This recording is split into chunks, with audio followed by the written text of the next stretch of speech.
Welcome to the Business Bravery podcast, inspiring stories from coaches and course creators to help you do the next brave thing in your business. Coming up on the Business Bravery podcast. Over and over again, I used to call my mind rumination station. Oh, wow. There are times I'm like, all right, here we go again. And it's so crazy. It's just like endless. When I dealt with something I couldn't control, and I think you mentioned something about that the control aspect in your life in the past. I remember from our previous conversations, this is where that begins, because worrying makes us feel like we actually have more control over situation, and we get sort of almost like addicted to just talking ourselves through without necessarily acting, and it's so draining again.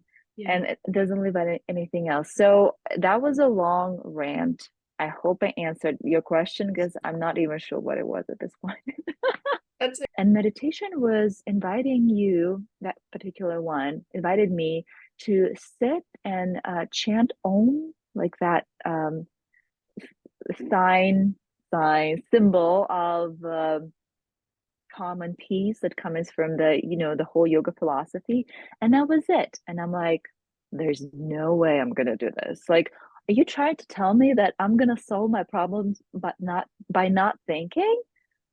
What? How is it impossible? Yeah. All the meditation teachers that I speak to who are really teaching it well always say, don't have expectations about how it's going to play out. And please don't expect your mind to go blank and like there's going to be no thought. Oh, trying to do that. As long as we applying any kind of a forceful concentration to our mind, it will actually resist. It's more of like an invitation. If you sit there, you're breathing, you're relaxed, you slowly but surely begin to focus and relax, just because here you are, you're inviting that stillness to come in. And I wouldn't say it's effortless, but it feels like just a natural progression of things, instead of like squeezing yourself into a concentrated mode. I'm your host, Tiffany Gleland, an Australian business and mindset coach with 10 years experience in online marketing and the creator of the Business Bravery framework. I help coaches like you to be brave so you can stop dreaming and start doing that next big brave step and finally make more impact and get more clients. It's the secret ingredient to bigger results. In this episode, I had the pleasure of chatting with Yeliena Theofilatos, who is an anxiety hypnotherapist. She works with entrepreneurs, providing bespoke hypnotherapy that she creates from scratch without scripts for each client to honor their existing strengths and help them build new skills for inner calm, self-trust, and resilience. In 2010, she came to New York City at the age of 20 from Russia and decided to stay to start a new life and a new dream, to become a psychotherapist. Just before the pandemic of 2020 hit, Yeliena was fresh out of grad school, leaving the city with her diploma and yet another dream that led her to the big island of Hawaii, where she currently resides. Informed by study with Professor Yapko, her approach is solution-focused, which means she is less interested in digging around the problem and more in evoking her clients' capabilities that are already present within them but are underutilized. Yeliena sees her clients as experts on themselves, while she brings her expertise in hypnotherapy for anxiety so that together they are one unstoppable team. Since recording this episode, I've had the opportunity to work through Yeliena's hypnotherapy program, which has been a game changer for me and something I will talk about in a future solo episode. This is an amazing discussion with Yeliena, and I can't wait to share with you her stories of business bravery, past, present, and future. Now, who's ready for some business bravery inspiration? Let's dive in. I am here with the amazing Yeliena, and I'm so excited to talk to her about everything that she has going on in the world, all of her bravery stories and everything. She helps people with anxiety and hypnotherapy for anxiety. And this is a subject that is quite close to my heart, since I have been dealing with my own anxiety since I was a young child. And while I'm much, much better with it now and that kind of thing, there have been definitely times in my life where it has completely kind of ruled the show, if that makes sense. So I'm super excited. Thank you so much, Yeliena, for joining me today and being brave and telling us your stories of business bravery, past, present, and future. Tell us about you and your business and what brave things you're doing now in your business. Yes. The name of my business is My Blooming Heart Hypnotherapy, and I help women entrepreneurs primarily who are, as you already said, healing from anxiety so that it's no longer a factor that is an obstacle interfering with their workflow, and just remove it out of their equation so they can just do what they love the most and enjoy doing it. Because I feel like that's what anxiety does so well. It takes out the enjoyment out of the process. And when the enjoyment goes, everything else sets in. Self-doubt, procrastination, you name it. So personally for myself, this is what I found in my life, whether in personal life or in business life, then when I take care of my nerves, take care of the worry thoughts in my mind, everything else kind of, it's not like falling into place perfectly. Life is never perfect, but I'm much more capable of dealing with whatever is coming my way instead of having a huge meltdown, which I had in the past. I know now, like, okay, here are the tools. We can apply them. And if we do it consistently enough, and this is what I also do in my work, it's not like I'm only guiding people in hypnotherapy sessions. I also teach them self-hypnosis so they can take it with them when we're no longer together. And when anxiety hits that time around in the future, because it comes around, something happens, a bit of this is where I'm at right now, personal, like very transitional kind of moment. It's here. It's like waving at you, like, hello, and I'm back. And you're like, ooh, but I know what to do with you now. And I know what to do with my anxiety. So I want people to have self-hypnosis as a tool for them to take away, apart from other things that I'm actually, as we speak, putting together in my signature package. Because hypnotherapy is amazing. It's just, for me, it's an icing on the cake. It's beautiful method to deal with your beliefs and actually learn skills, and not just for like a mindset belief change, but also to learn how to deal with uncertainty instead of projecting negativity into the future. Instead of that, you anticipate it. You become like not surprised. You are excited, and you are thinking about what the good thing can come instead of thinking all the bad things that can come, that anxiety does to us. But in addition to that, I really believe that we need to be able to calm our body, our nervous system really effectively, and unwind the worry loops that tend to just go around over and over again. I used to call my mind rumination station. Oh, wow. There are times I'm like, all right, here we go again. And it's so crazy. It's just like endless. When I dealt with something I couldn't control, and I think you mentioned something about that the control aspect in your life in the past. I remember from our previous conversations, this is where that begins, because worrying makes us feel like we actually have more control over situation, and we get sort of almost like addicted to just talking ourselves through without necessarily acting, and it's so draining Yeah. again, Yeah. and it doesn't leave anything else. So that was a long rant. I hope I answered your question, because I'm not even sure what it was at this point. That's okay. Actually, yeah, so a quick question then, or actually, I Mhm. suppose fill in first for those listening who are wondering about the control thing in my life that Yeliena just Mhm. mentioned. There's a picture behind me as I record, for those of you watching in the video, with a woman on a chessboard with these pawns, and she's like pulling them along with rope. That's a picture I created, and it was really a nod to how much of a control, like I just wanted to be in control, specifically in control of everything, but kind of in control of what other people thought of me, because that was how I dealt with people pleasing and things like that. And yeah, that was something I did that to leave that behind, but it was definitely a huge source of anxiety for me. And I really identify with what you said about the worry loops. Could you give an example for anyone who maybe might not recognize something like that in their life? Like maybe a worry loop Mhm. that, you've helped someone with, or you just recognize across your clients, like not specifically someone, but yeah, like what's an Mhm. example of a worry loop and how can we be on the lookout for that? Yeah, definitely. I'm sure if you are a human being, which I think you are if you listen to this podcast, unless you're an alien of some sort, you have dealt with those. You have Mm, dealt with those because we all have the rational part of our brain that likes to create simulations about the future, likes to plan, likes to be creative, but we pay the price for it, for that beautiful thinking machine that sometimes it wraps us in into the not just the thoughts, but they are negatively, English is not my first language, laden, negatively laden. Is that the word? When it's has this negative aftertaste to it. Not even aftertaste, it actually tastes very negatively as you chewing on it actively. Okay, let me give you an actual example. I Something like that. happens in your life.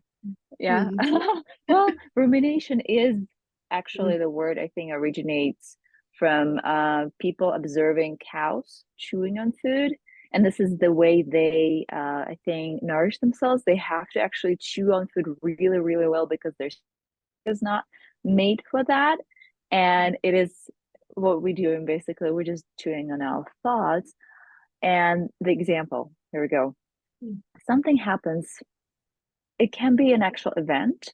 It can be just a thought about an event. It can be a feeling that our, our body respond with to some kind of an uncertainty in the air, whatever it is. And then we begin to think about it. And it feels like we are problem solving. We begin by trying to plan, trying to decide.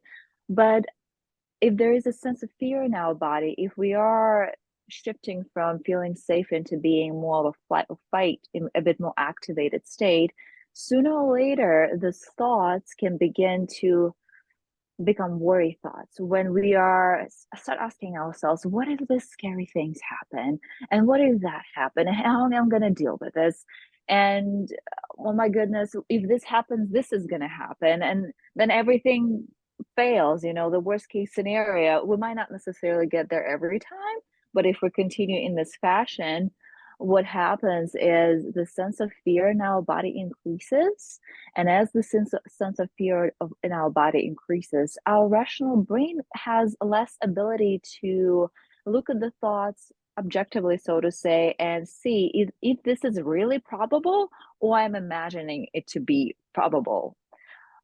And as the fear increases, our rational mind, that is so much from evolutionary standpoint speaking, less developed than our emotions, kind of start to go offline when we needed the most, ironically, when we needed the most to tell us, hey, wait a minute, this is one of many possibilities. It's not the only thing that's going to happen. But we're already believing it. We're already convinced. We're already panicking because our emotions really set in.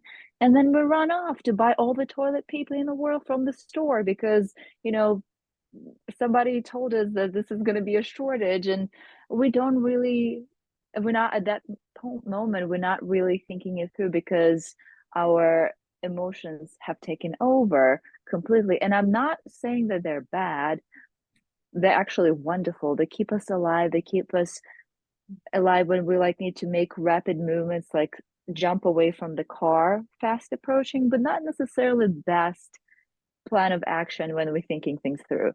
So that was the example of more of a worry fear loop that we get mm, in, that you can notice how the worry thoughts feed the fear, fear feeds the worry thoughts, and they kind of bounce off each other until we arrive at the state of panic when we believe every crazy thing our brain thinks, even though they might not be as probable at mm. all. Yeah, yeah. Oh man, that was definitely my experience for so long. And so much of what I had to do in order to move my business forward was untangling that, because my brain was just, it was so used to working in that fear worry loop. And I thought that that made me better because I would work harder. And yet at the same time, I just was so in that fight or flight response all the time that it meant I was not nearly as Mhm. effective. I would take, 4 times as long to do tasks. I would, yeah, definitely overthink things and not put them out into the world and not send them to clients and bosses and things like that. So yeah, man, it's just such like I just really resonate with the work that you do. And I mean, I think a lot of it comes from like my interest in bravery, because for me, being brave, Mhm. it's like dealing with anxiety, really, without me saying it as Yeah. much. But yeah, just I really love what you're doing on that sort of thing. Do you have a story about how, like, because you mentioned it was like not believing every thought in your mind. I know for me, when I came Yeah. across that idea, it was mind blowing and I didn't want to Oh believe it at yeah. first. Do you have a story in your life when you came to that realization that not every thought was true? And Hmm. Mm. To be honest, I don't necessarily remember specifically what that kind of realization came through. I don't, well, I do remember the time in my life when I started to meditate. And that was like a huge revelation for me. Up until that point, I was a very diligent psychology student. I wasn't actually studying psychology in school yet. I was actually studying finance and banking. We don't have to talk about that. But on the side, I was totally obsessed with psychology. And I was psychoanalyzing myself all the way through. I was just thinking nonstop. And I was like, why am I not solving my problems? Just feel like I'm digging out more in the process, oh no. which, understandably so. Like, that's what psychoanalysis does in a sense. But then I came across yoga and meditation soon after that. And meditation was inviting you, that particular one, invited me to sit and chant Om, like that sign symbol of calm and peace that comes from the whole yoga philosophy. And that was it. And I'm like, there's no way I'm gonna do this. Like, are you trying to tell me that I'm gonna solve my problems but not by not thinking? What? How is it impossible? Oh So that's man. the story I have. Yeah. But And I so put meditation aside. I mm, did meditate then for like 2 years. I'm like, there's no okay. way. Yeah. But then I had to learn to meditate because I moved to New York City when I was 20, and I was losing my mind because overstimulated, all the noise, all the problems of being an immigrant. I had to find a inner sanctuary of some sorts and to create it for myself within me. And that's is when I finally connected with just being able to step out of this chatter is so extremely helpful. It's like what we do when we go to sleep. And when we wake up, life is a bit easier. And regardless, your circumstances might be the same the way they were yesterday, but at least in my world, I can actually engage with them better because I just took a step out and I'm no longer feeding the negative thoughts. And now I actually can approach it creatively. I hope it answers your question.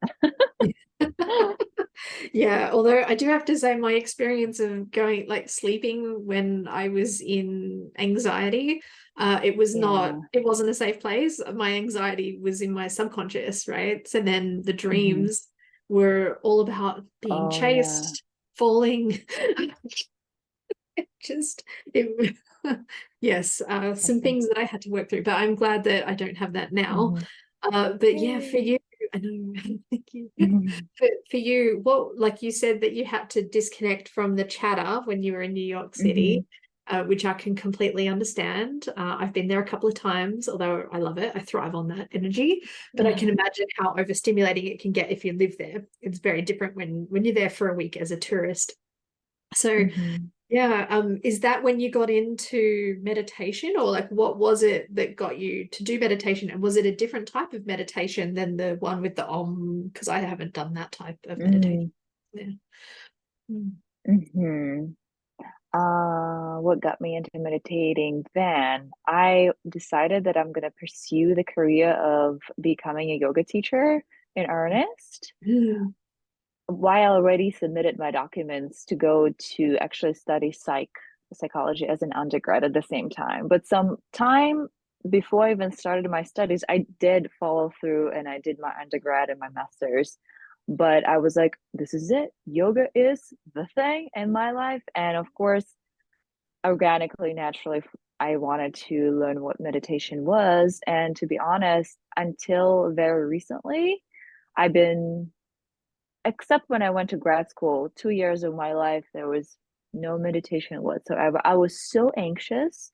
And this is the thing, when you are actually actively anxious, I wouldn't necessarily recommend sitting and meditating right away because our mind is so like a rapid flow of just turbulent water. Meditation really likes when you are somewhat better prepped.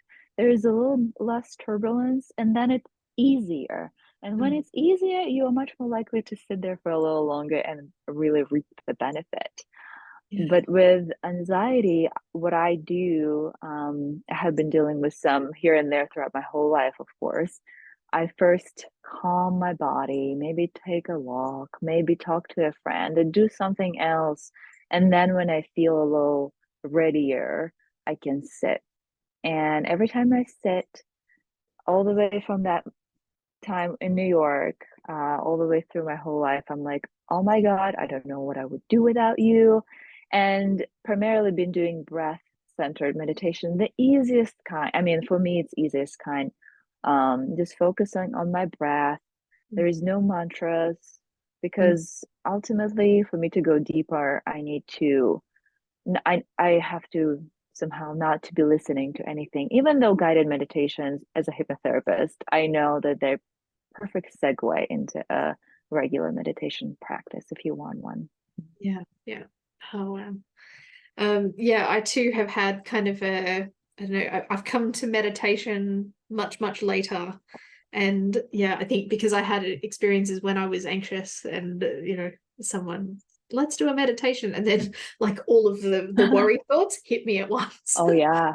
But yeah, it's definitely great advice what you said about being in a different state than being in the full anxiety mode. Yeah, I can definitely see that. And I too like the focusing on the breathing. That centers me, just makes all of the difficult things like a little less difficult, or just I just feel centered and it's like, Mhm. oh, I can do these things a little easier. That's what I find. Is Yeah. that your experience as well? I mean, I know you also have your hypnotherapy and all your other tools as well. Yeah, Hmm. Hmm. yeah. Is that Yeah. what you find with meditation for you? That, What is that? that it makes things easier, like it just even Oh the yeah. it's just a bit easier, and yeah. Mm. Yeah, and sometimes that's what we need is take a bit of an edge off the Mm. experience. Of course, if I'm ready, as we're just talking about, I can be in an actively agitated state for that to happen. Because for me as well, if I'm that activated, if I sit down, I will be bombarded with the worry thoughts and not necessarily go anywhere from that point on. I will just get frustrated with this experience and then say, oh no, meditation is not for me. And that's, I think, unfortunate experience for many people who don't necessarily think of, no, you have to really transition from whatever you at now into more of a calmer state. Even if you just do 5 minutes meditation, it kind of magnifies everything that's in your mind. And whether you're feeling super awesome that day or not, since you're sitting there in sort of a quote unquote silent because it really never ever silent completely. The mind never goes blank. And if you're trying to make it blank, good luck with that because it's probably never gonna happen. Yeah. All the meditation teachers that I speak to who are really teaching it well Mm. always say, don't have expectations about how it's gonna play out. And please don't expect your mind to go blank and like there's going to be no thought or trying to do that. As long as we applying any kind of a forceful concentration to our mind, it will actually resist. It's more of a, like an invitation. If you sit there, you're breathing, you're relaxed, you slowly but surely begin to focus and relax just because here you are, you're inviting that stillness to come in. And I wouldn't say it effortless, but it feels like just a natural progression of things instead of like squeezing yourself into a concentrated mode. uh, yeah. Yes. Oh man. Yeah, so interesting to get your thoughts on that. I have so many questions, but I think I'm going to dive Mhm. into a question around, so like, what brave things are you doing in your business at the moment? Mhm. Mhm. Thank you for this question. I think the most brave thing that I'm doing with my business in the moment is that I'm actually deciding to shift into full time instead of very part time that I've been doing so far.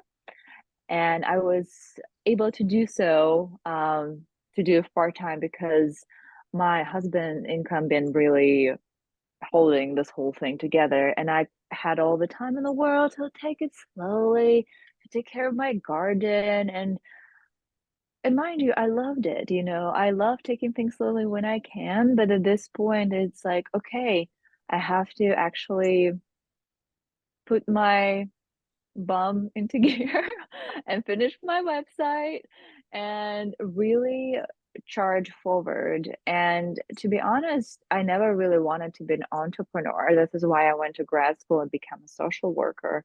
I was like, wait, I am introverted. You're supposed to talk about yourself everywhere. You have to be like very super engaging. And that's already sounded so draining for me that I never really wanted to step in. And the sense of security that, plays a big role in how we handle anxiety, among other things, is something that we have to really cultivate and tap into as entrepreneurs on our own. We have to kind of create it for ourselves. And it's also not something that I enjoy doing naturally. I'm like, I just work, in a healthcare system for the rest of my life. That was my plan before the pandemic. Okay. So the fact that I'm like, I'm all in, if I need to go get a job, I will. But Yeah. right now, I am super invested because actually, I really love doing what I'm doing. I love the freedom. I love the methodology that I came up with. And ultimately, if I had to choose between going to back 9 to 5, which I ultimately don't mind as much, and staying with my own business, of course I'm gonna stay and I'm gonna do whatever possible to make it work. Oh, wow. That's very exciting shift, that going from part-time into full-time, or and even just the like, I've got a client who I'm working with now who's doing something similar, and it's like, I want to take my Mhm, business seriously, like not from a pressure standpoint, but just, yeah, it's mhm, just this whole, I don't know, standing up and saying, this is my business, this is who I am, yay. this is what I believe in. Is that kind of Mhm, as much of a shift for you? Like, are you experiencing that as a shift in terms of your identity, or is it more just mhm, I'm going to put more hours in? Like, what is your mhm. experience so far with this transformation, this shift in your business? Uh-huh. And the identity as well. Uh-huh. Mm. What is my experience? I definitely allowing myself to see myself as this standing alone entity, so to say, as an entrepreneur that can provide for herself. And it's been a shift slowly but surely. I lean into it as I actually work with most female entrepreneurs that are my ideal clients. After all, I just love the fact how much of inspiration I do get from working with them. I can work with the range of people and whatever things that they bring, but working with female entrepreneurs really get me even more invested into the shift of this identity because I just love the spark that is born when we're really doing what we love doing and allowing yourself to dream, to have it. That's also something new for me because my whole life I was like, no, I'm gonna follow this path. This is what you do. You go get your education, you go get your license, and then you work, and then you maybe do the private practice if you want to, but ultimately always go to the office and attach to some like a bigger entity of some sorts that takes care of you. And yeah, I'm happy that at some point I chose to make steps. And right now, because I'm dealing with anxiety of like, oh, what it's going to look like, shifting into full time, it's basically scaling in a sense. And in my version of scaling, it's not like I'm up leveling, I'm not like adding another whole program to my package, but in a way, I'm scaling and I'm not sure like what it's going to look like. But there is this part of me activating self-hypnosis, one of those tools that I use to do that, that I nourish this belief that everything's going to be okay. I got this. I got this. This is where I really where this is the area where I really try to help myself and others with, because I feel like there's always going to be the worry voice, the critical voice, the whatever voice that comes through, and kind of try to still our attention away, now energy, and move it allowed to look into this abyss. I call it basically an abyss because it's like, it's looking back at you and kind of begin to drag you down into this, I don't know, deep down state. And like, I'm sorry, I'm not talking to you right now. There is a self-belief. She's my best friend, and we're gonna do this together. So bye. Oh wow. So how does the self-hypnosis, like how does Mhm. that help tap into the self-belief or something when that voice of, I think you called it the beast, is coming at A you like beast, a beast. But I feel like ABYSS, like an abyss? when you Okay. fall a beast, but it's a kind of a Sorry, beast as I'm well, I'm thinking Beauty and the Beast, like Uh, that's my yeah. experiences. Okay. Oh So yeah. Oh yeah, definitely. I can relate. That's a good one too. Okay. Um, so yeah. your question is about self-hypnosis and how it helps me to tap into the self-belief. Yeah, I know it seems Yes. like kind of an obvious question. Just interested in how you tap into that, how that tool works, because I don't know a lot Mhm, about self-hypnosis or even hypnosis myself. I haven't used those tools, and mhm. how do they compare to other tools in the toolbox that we use for dealing with worries and stress and um, anxiety. That's the other one. I forgot it for a minute. Mhm. Uh, yeah, self-hypnosis and hypnosis. Let me answer from the self-hypnosis standpoint and share the practice that I do. I finally, by the way, I just recently have put it on a paper, so to say. I typed it down, Mm. uh, that I hopefully gonna get it out into the world as a mini book and have other people check it out and follow it. But there are only 5 steps to it. I'm gonna share really quickly. Um, so when I want to cultivate self-belief, it is obvious for me that it is because there's some other negative emotional state that comes around from time to time and trying to suck me into it, the rabbit hole of worry thoughts, let's say. And I know that I can either respond to it by falling into it and then ended up on the other side of this, like, no, not, or what just happened and how did I spend my time ruminating for the past hour and feeling drained and exhausted, Or I can come back to myself in that moment, take a pause, take a deep breath, maybe put my hands on my heart and just tap into my self affirmation of some sorts that I have come up with, or things that you can tell yourself in that moment, and everyone kind of choose their own. But ultimately, whatever it is that I'm telling myself in that moment, it encapsulates of how I want to feel instead. Whatever is that coming my way right now, I know that I have a choice ultimately. And this is what self hypnosis actually reminds me of every time I do this, is that I can either hypnotize myself to think the scariest thing in the world, because I'm basically talking myself into believing some worst Mm. case scenario of some sort. So there is a sort of a self hypnosis there already built in into the anxiety loop, Yeah. by the Mm. virtue of how we talk to ourselves in our minds. But I'm like, what if I just take the same power and use it for good? Actually, I'm actually gonna uplift myself and nourish and nurture myself at the moment. But before I can do this thing in the moment, before I can apply this as a tool throughout my day, I have to actually do a sort of a we do formal meditation, we call it, when we take the time out of it out of our day. We sit down and close our eyes, or however you do it. Same thing with health self hypnosis. I take the time out of my day, like 5, 10 minutes, and I sit down and I ask myself, okay, you are dealing with this thing. What kind of emotional state, how would you want to feel instead?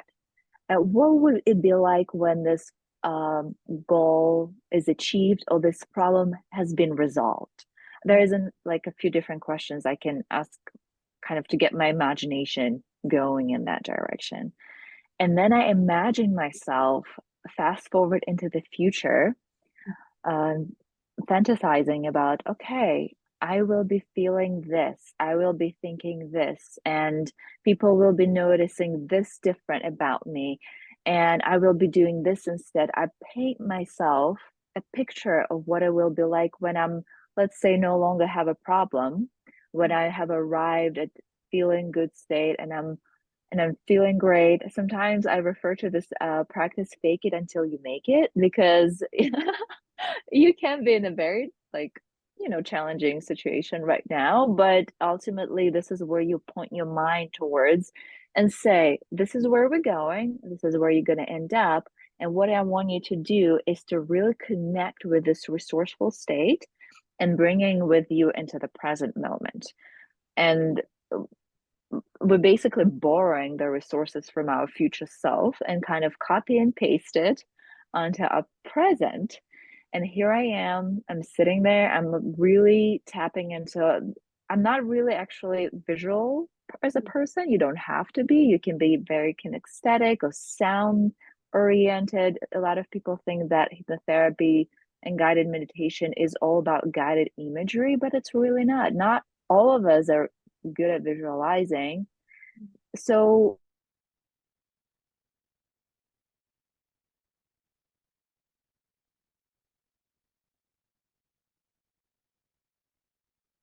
we tap in, you're doing great.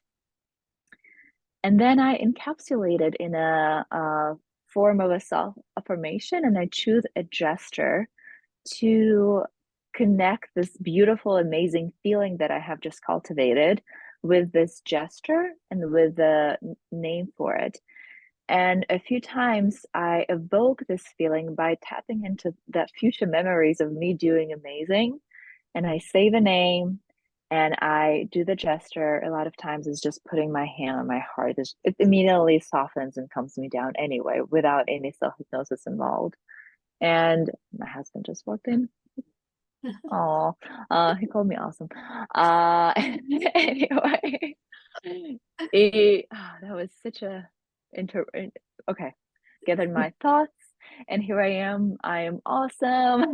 This is gonna be my mantra for today. And then I envision myself, okay, so when is the next time I can predict I might need this resource going forward? I'm still doing my formal hip self hypnosis at this point. And I envisioned myself like maybe later today when I need a little bit of that juice in my system. And I close my eyes again and I envision myself in that situation. I say the name of that resource, do the gesture, kind of really tap into the memory again and envision that situation transforming, having a different ending. Let's say instead of getting overwhelmed when I look at my planner and everything that I have to do, I envision myself just like, you know what? I got this. I'm awesome. My husband told me that I'm awesome. So I will tackle it, no problem. And then if I have more of those events that I know coming out where this feeling of worry or overwhelm can be triggered, I again envision myself copying and pasting basically there. And it's basically a reminder for myself when I actually encounter the situation to do this method of like bringing yourself out and really taking a moment and choosing what you want to tap into in this moment. Are you really want to follow along with that emotion that is dragging you down, or you want to take a moment and tap into the resource that you have inside that you have cultivated? And this is what I do and when the situation comes in. But for me to be able to do it, I have to first prepare myself but for to be able to kind of copy and paste the resource when it's necessary. So that's the practice. And when it comes to self-belief specifically, um what I do, it's not like I cultivate the self-belief, oh, everything is going to be amazing. But when I break all of my situations down into components like this, and I envision myself applying my resources that I have cultivated and working through those situations in a victorious way, I don't even have to think about self-belief. I feel it. Like I feel like I am self-efficacy because of this. And when I feel efficient and effective, yes, self-belief just bloom Mm. naturally. I don't even have to like think too Yeah. hard about it. Yeah, yeah. Actually, it's interesting, like what you describe. I know I didn't do the same thing because I don't have the skills, but I did something similar when I was breaking through my Oh yeah. money stuff. Yeah, but probably not in the same way, and I didn't think about it as copying and pasting my future self. Mm-hmm. Yeah, I just very, very interesting how those things kind of line up. Although I'm sure like what you do has more depth and yeah, definitely how you work with your clients to build these skills would definitely have more depth to it than the 5% that I'm probably the over that you're doing. But yeah, oh man, I can, Mm-hmm. I don't know, just as you're talking about it, it's just like I feel it too. Yay! Mm-hmm. Yeah, that's awesome. Okay, so questions and things that where we can go from here. Mm-hmm. So you've told us about some of the brave things that you are doing at the moment in your business. What are the biggest challenges for you in stepping into your new identity and going full time for you, or the biggest things Mm-hmm. you have to overcome? Like, Mm-hmm. mm, Mm. Well, there are a couple of things. One of them is more business related, like how do I run my business that I have a consistent flow of clients, that I'm visible to them, I'm being discovered, and I am being met by those people in a way that feels good to me. I'm not chasing anybody. I am just providing my services best I can, and I believe in them. And I guess if I would put a name on it, it would be like a lead generation. You know, that's the term that we use, right? And yeah, I am a bit like, who, how do I do this consistently? Because as of right now, I've been recommended by people to people, so it's word of mouth, which is a beautiful way of being mm, found, mm, because it means that I'm doing something right. But at the same time, it's not very predictable this way, Mm, and it kind of comes and goes. And I've been wanting really to make my social media, specifically Instagram, because that's like the only online house as of right now I have that I'm living in. I'm building my website as we speak, but it's not there yet. And I'm like, how do I make social media work for me in a sense that it will bring the people to me? So that's something I'm grappling with, mm, very, very specific. And in terms of my identity, is there's that shift that you were pointing towards before that is still kind of happening and probably going to continue to happen until like 5 years later. I'm like, I did it, I made it, yeah, it's working out. Right now I'm like, am I doing this? Is it really working? Will it work? All of those self-doubt, I'm not immune to them. Maybe I'm an anxiety expert and you name it, but I'm human as well. And I definitely noticing those thoughts come in, and I'm trying to make friends with them and trying to really take everything I think with a grain of salt. nice. Yeah, yeah. Oh man. I definitely empathize with those shifts and having gone through it a lot in my business over the years and just I don't have as many of the thoughts of, oh, is this working and things now? Hmm. But just because I've been doing it for maybe a little bit longer and yeah, I Hmm. focus like I had to train my brain into focusing that, it is working because otherwise my brain Yeah. was very good at finding the parts that aren't working and making me feel Hmm. like I was, or I'd have the thoughts where it was, oh, I'm missing something. And yeah, that wasn't necessarily the truth when you actually interrogate it. So yeah. Oh wow. Hmm. Uh, so tell me a bit more. I mean, you've already told us a bit about how you moved to New York City. Did you move to New York City to do the finance job? Is that what? Oh, okay. Just to do the grad school? Was that was um yeah. so I didn't really move to New York. When I was coming to New York, I didn't have a plan of moving there. Let's put it Oh, like that. I was coming for the summer. I was going to school in Russia, where I'm born and raised, and I was going to school study finance and banking. And we had an opportunity to come to the States for the summer, do like some random job. My first ever job, and I don't know how they accepted me because my English was really not great at that time. I was a front desk person, but it didn't start at New York City because first I went to Atlantic City. I don't know if you heard of it one. It's Yeah. sort of like a mini Las Vegas, but it's Mm. definitely not as big or wealthy. It's kind of I don't know. Yeah, it's definitely not Las Vegas, but a lot of casinos. I had no idea where I was going because where we were giving our, visas, and then we were supposed.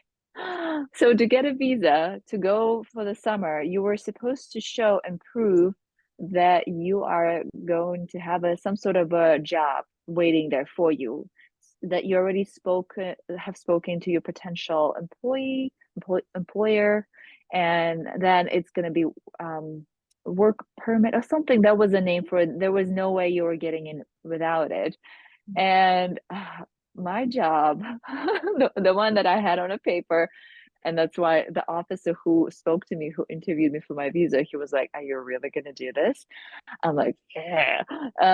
It was pushing people in a cart. I don't know if rickshaws, I think that's the name for them.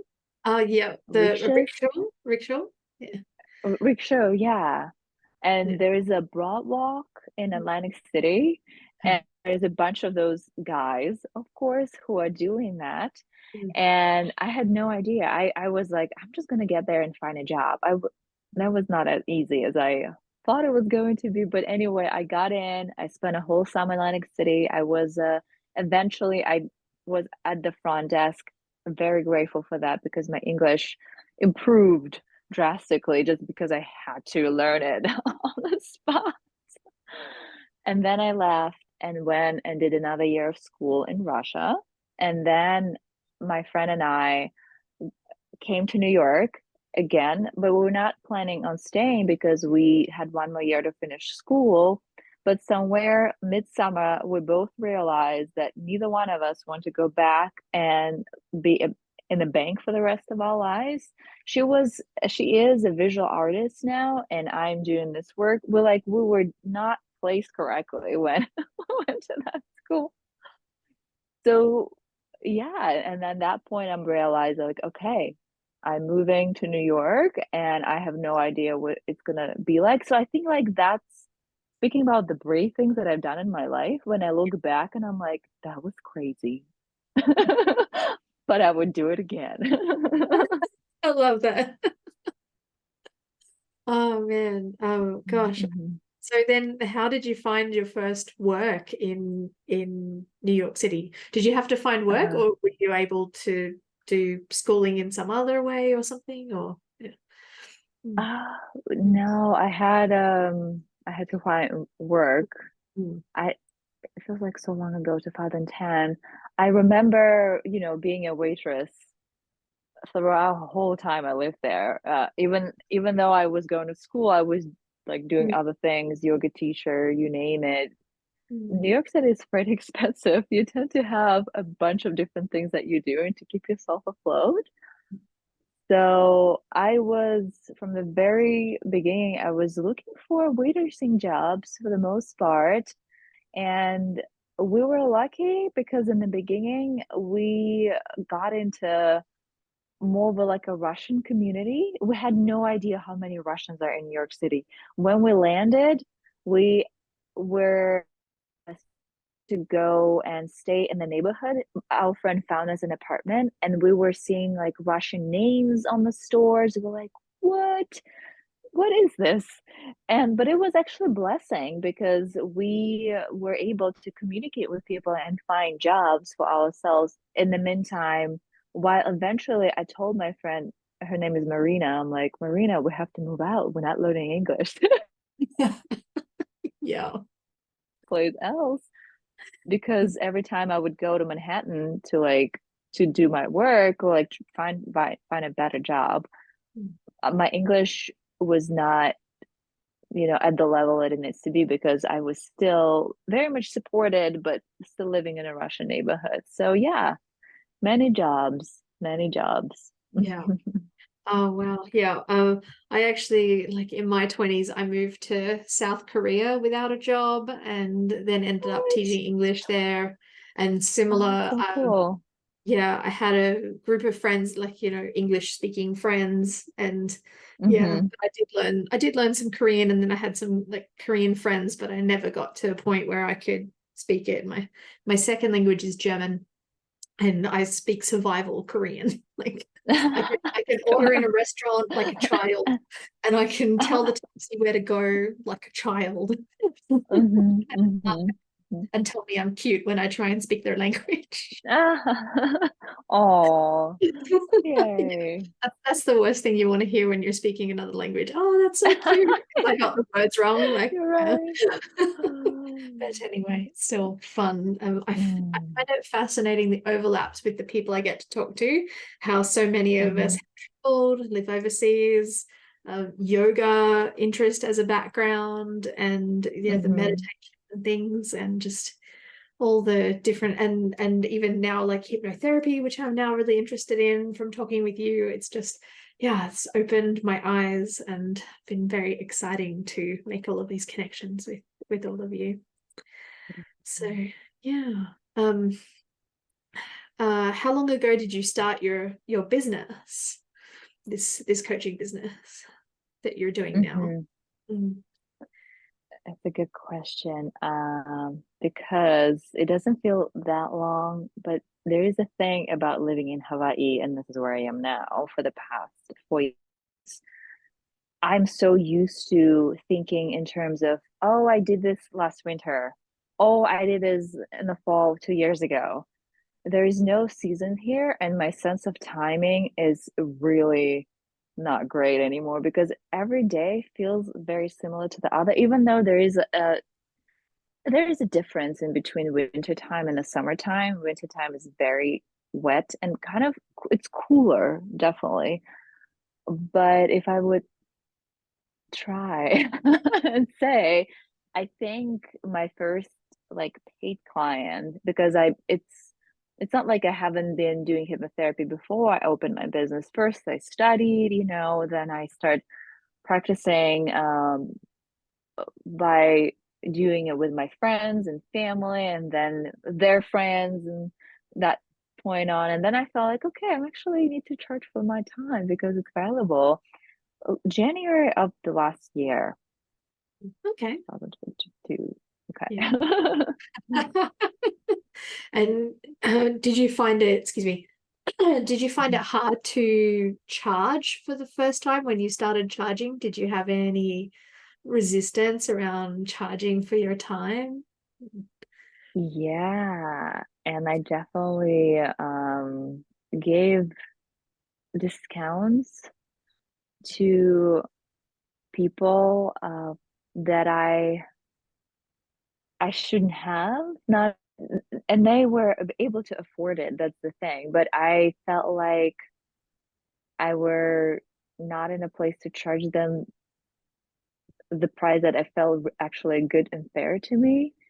And looking back on it, I'm cringing a little bit because I'm like, why didn't you just say what you want to get? And because it created a sense of a regret, resentment, because was feeling I was really, when I work with someone, I spend a lot of time, not just in the call with them, but because I write the hypnotherapy session from scratch based upon their information that they give me in the first encounter with them. It takes me about a couple hours at least outside of the session to really put my ideas in the proper outline and really do this well. So it's not like I'm only seeing them face to face. I actually spend a lot of time outside of it.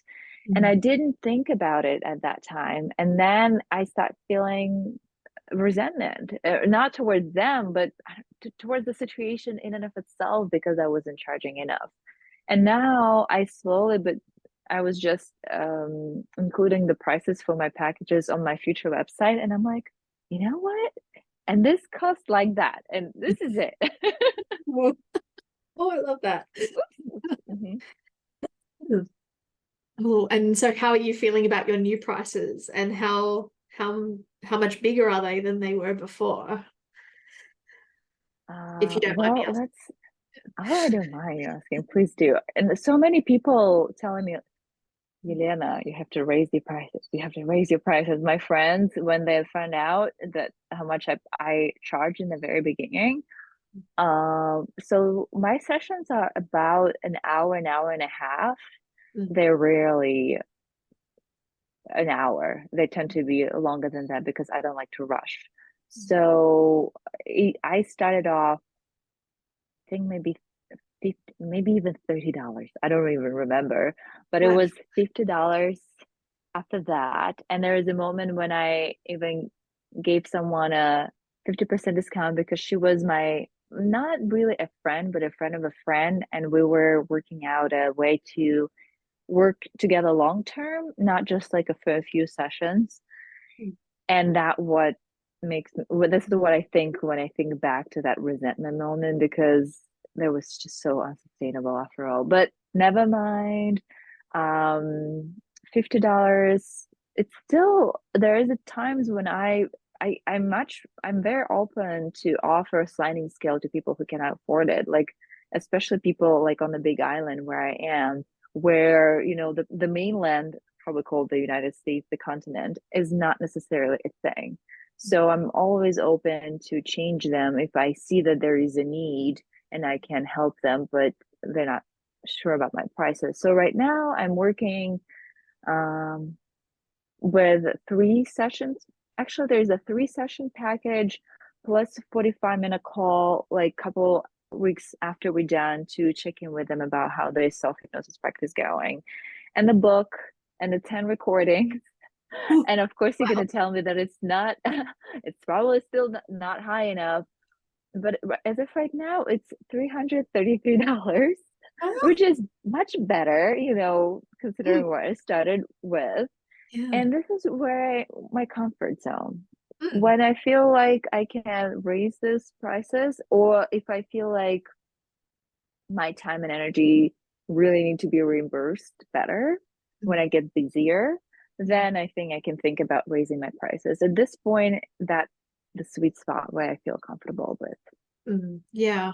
Yeah. And actually, like, I don't go too much into telling people you must charge more, because if you Mm-hmm. don't feel it, then you won't show up in a way where people will say yes, because you will feel like, oh, disconnected from the price. And in Yeah. fact, the sweet spot is finding the price where it's like, it's amazing value, and you can show up and be like, hey, I know how valuable this is. I know the kind of change in your life. And yeah, Mm-hmm. here's what it costs. So yeah, I would never be like, I mean, obviously, you definitely have room. There's people in your industry who charge more and people who charge less. Mm-hmm. That's the same for all of Mm-hmm. us. Yeah. But I like that it has come up from $15 to $30 session though. Yeah. Like that is just a much more like valuable jump, and especially having Mm-hmm. the package of sessions as well, because then you help people. Like, it's very rarely a one-off session is something that makes a deep impact on somebody's life or Oh, their yeah. business, right? Yeah. So. Yeah. So, what do you have coming up in the future for your business? I mean, you've kind of already talked about it because it's like the website, right, Right. and things that you're dealing with now. But is there anything else in that you dream of, or bigger Mm-hmm. vision that might be coming in a little while from now that is on your mind? Yeah. It's my vision is being built as we speak. My husband actually building the office for me to see people in person. I have to come out and help him to put the ceiling up because he needs a set of hands. So that's definitely part of that vision of being able to see people in person and expand my services into the local community. Because to be honest, since I started doing my work, I was doing it completely online because there was still the pandemic time. Because I feel like I was already seeing people, not clients yet, so to say, 2021, 2020 even. And then I was like, oh, there's no way. There's no in-person sessions happening anytime soon. So let me just solely focus on the online world. And I've been getting calls from local people here and there, and most of them want to be seen in person. And like, but I don't really have an office. And for me to drive to the office, it's not that big of a deal, but it's about a 40 minutes drive to be able to rent anything from the nearest bigger city that would Mm. make sense for me to be in. So I'm excited about the office, the in-person sessions, my website, and the book. It's a mini book. It's only like 90 pages. That it's going to be attached to the sessions that I teach because I want people to take it with them when we're done and apply those like the future memory, the copy and pasting. That's one of the things that I put in there so that they take it with them and really reinforce all the results that we've been working on from that point on. Because a lot of time, and that's what people think, that hypnotherapy, especially when people offer this like one session hypnotherapy will cure all of your problems, doesn't work this way. It's not a magical wand. Yeah. It's not really. Everything is learned by repetition. Every change needs to be reinforced over and over again. Hypnotherapy is really good at kind of creating a beautiful first impression, so to say. It's kind of catalyzes you in the direction of change, but at the same time, to maintain this momentum, you need to be able to be doing something. So I'm excited that that's going to be part of what I offer, because I really want people to be able to become self-reliant in their healing work. Yeah. Yes. I love that too. I mean, I'm happy to work with clients long term, and I do sometimes, but also really happy Mm-hmm. when they have learned skills that they can keep applying and they don't have to rely on me. So yeah. Mm-hmm. Mm. Mm-hmm. Okay, so I have one final question that I ask all of my guests. And my question is, what would you say? Say there is somebody, imagine there is somebody listening to this podcast.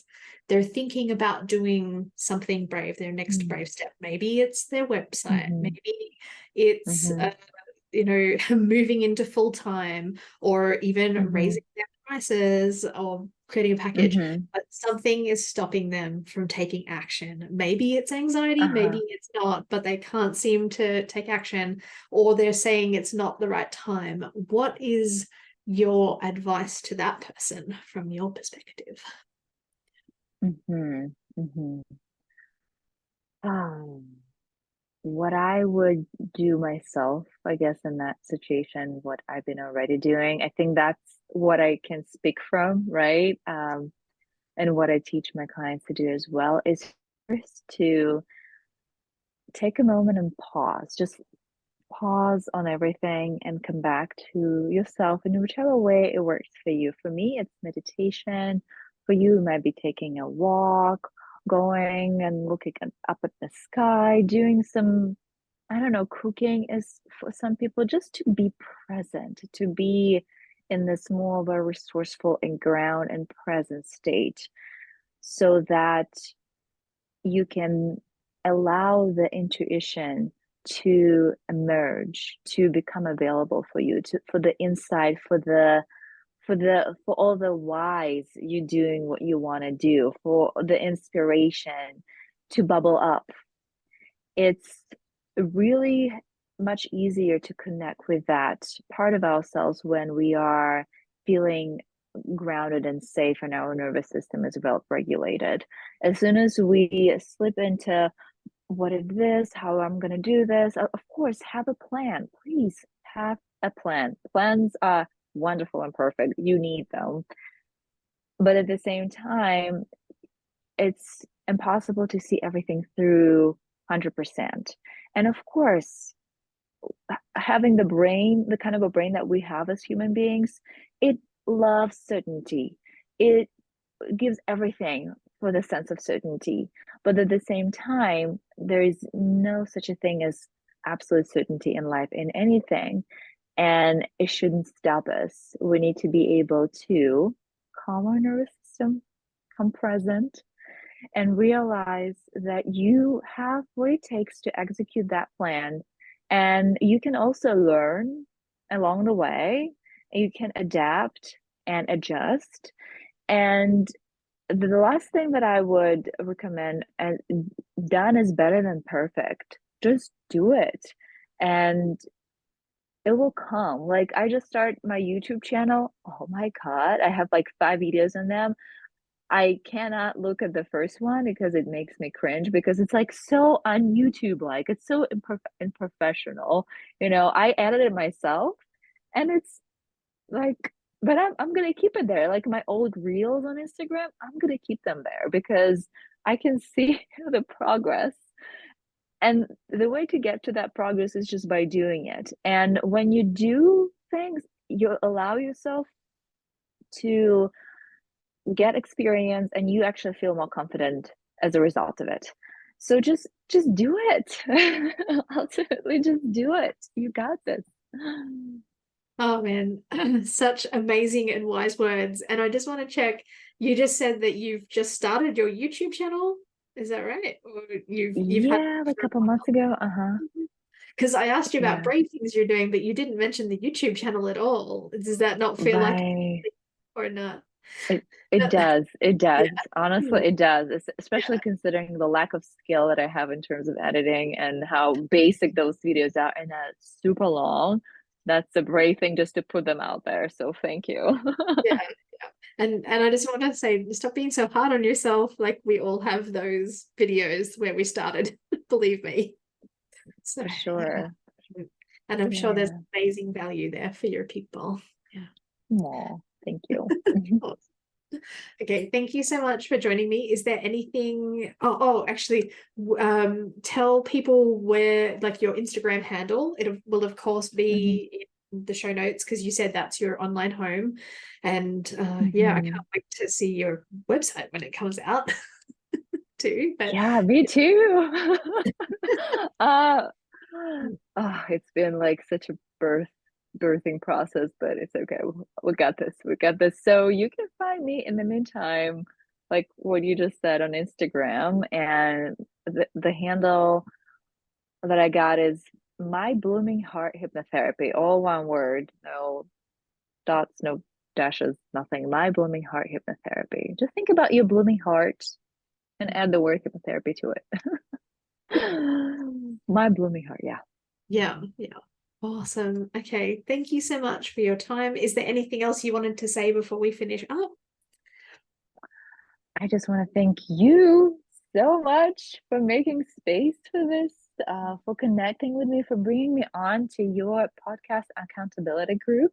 Because as you already know, it's been super helpful in inspiring me to actually get activated and not just imagining that I'm going to do it one day and actually put my thoughts to how I'm going to execute it. So just want to say thank you for that. And our last meeting as well, when you and the rest of the ladies were so gentle and kind and helpful. And I just really grateful for this support because we are in all in this we're all in this together. This is I like to say it about being entrepreneur, and I really appreciate the connection.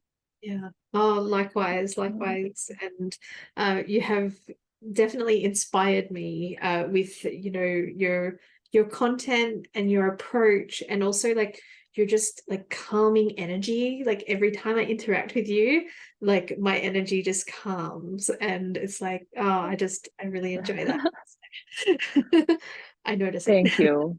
So thank you. Oh, And yeah, for thank anybody you. who's still listening, Yeliena has a podcast that's going to be coming out soon. So Yeah. Yeah. Yay. Ah, thank you so much. thanks for listening to the Business Bravery podcast. Has this episode inspired you to do something brave? Even if it's only send a difficult email, please share it with me on Instagram or other social media channels. Feel free to tag me at Tiffany G Studios. That's TIFFANY. G for golf, STUDIOS, no spaces, no underscores, etc. Or you can use the hashtag Business Bravery Podcast so that I can cheer you on, and together we can inspire other coaches and course creators to do brave things in their business and life. Now, I'm Tiffany, and I'll leave you with this one last thing. What's one brave thing you're going to do today? It doesn't have to be big. Even the smallest steps can create the most massive results. So again, feel free to share it with me either publicly or privately so that I can cheer you on. That's it from me. Until next time, bye for now.